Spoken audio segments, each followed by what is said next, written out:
Hey guys, FLW Tour Pro Brandon Hunter here, and the fish are just now getting ready to get out on the ledges out here on the Tennessee River. We're out here on Kentucky Lake, and I want to just go through a quick run through on what you need to do to set up your Lowrance units so that you can catch more fish this summer.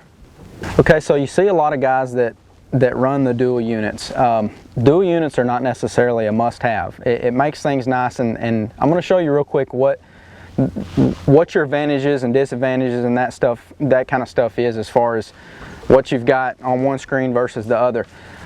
Just real quick, on the main homepage on the Lowrance Gen 3, these things are super user friendly, really easy to use.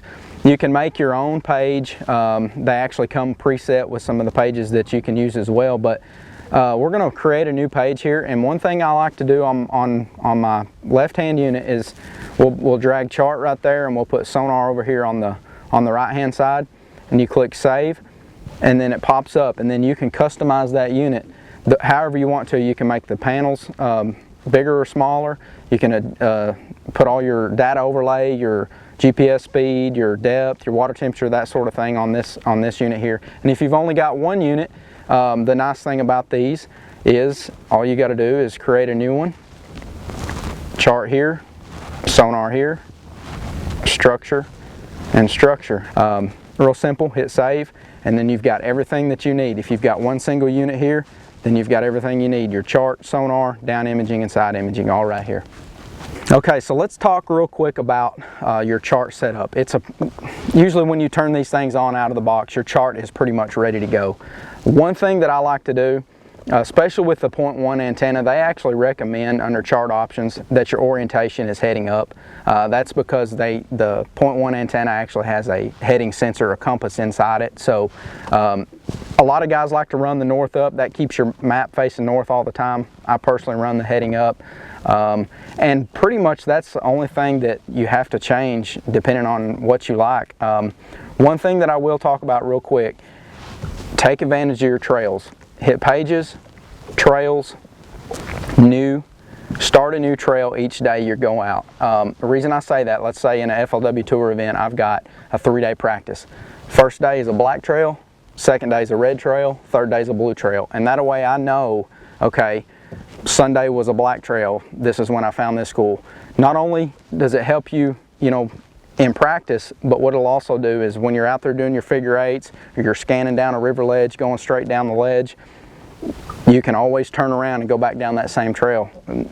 Always use your trails, take advantage of that. So that's pretty much it on the chart, other than doing your edit overlay, putting your speed in there. One thing I like to run is my estimated position error, and what that is, a lot of people don't even run that, but the EPE, that gives you a better idea what kind of satellite reading you're getting at the moment. That way you know how close you can get to a waypoint and how far off you're off of it. So hopefully that helps you out setting up your chart page.